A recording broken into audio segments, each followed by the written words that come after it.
Well, how you doing? Mr. DJ is back, and I want to go back to outsourcing Billboard's Hot 100s. It's just such a joy to do.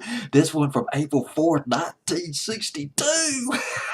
Yes, Lost 45s. I got one I want to play for you. It's an instrumental. Let me go to this Billboard Hot 100.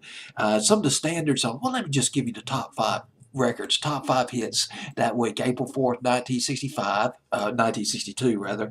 Dream Baby by Roy Orbison at number five. It's the song I'm going to talk about. The instrumental I'm going to talk to you about is related to Roy Orbison.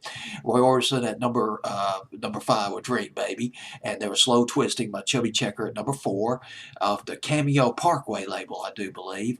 And there was Good Luck. Oh, Good Luck Charm taking a. Oh my goodness, by King Elvis. Get this. It was at 51, jumped to 14, number nine, number three, the week of April 4th, 1962. I mean, the guy just had, oh my goodness. Connie Francis, Don't Break the Heart That Loves You at number two. It was number one the previous week. And Johnny Angel by Shelley Fabrez at number one, up from number three the previous week. The song that I want to talk to you about, let's get to it right now. Memories of Maria by Jerry Byrd, a country player at number 74, up from 76 the previous week on Billboard's Hot 100, April 4th, 1964. Jerry Byrd, his initial interest was in Hawaiian music, but he really got his reputation as being a country picker, country steel guitar player, and he joined the Grand Ole Opry. He's been in the business for years before he came out with this record off the Monument record. He joined the Grand Ole Opry in 1944. 1945, became a member. He taught steel guitar to Jimmy Vaughn and also Jerry Garcia, who later became a member of the Grateful Dead. And he joined I'm not sure what year he joined the Monument label, but the Monument label boasted Roy Orbison and Joe Melson.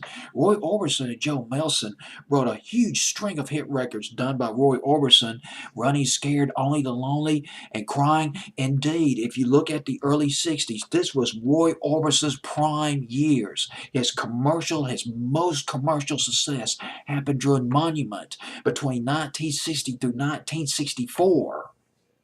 Before that hit was with Sun Records, had that hit with Sun Records with Ooby Dooby in 1956. I believe he wrote Claudette, which was done by the Everly Brothers, but that's getting off the trail. Jerry Byrd, he came out with this record. This particular tune, Memories of Maria, it was written by Joe Melson and Roy Orbison. I would not be surprised if initially this was going to be a backing track to one of Roy Orbison's records that was just never used, and they just gave it, or at least they gave the melody to Jay Byrd. He worked on it, and boy, he put that Hawaiian music touch on there, playing that lap steel guitar. That was his specialty. Although, as far as the country field goes, he's worked with people like Patsy Cline. He's credited, some people have credited him with discovering or one of the first people to sign Dolly Parton. But he's worked with Hank Williams, Red Foley, Patsy Cline, Ernest Tubb, country legends from way back in the day. But by the early 70s, he moved to Hawaii and he was teaching steel guitar, the lap steel guitar, to eager young students. He wanted to bring the Hawaiian steel guitar back into vogue in Hawaii, and even played at a hotel once a week with a trio that he had formed until he passed away. Well, here we are. Memories of Maria come in. Now, here's the thing about this tune. It's sort of a blend between Hawaiian music. You got the heavy orchestration, and also a little hint of country in this record.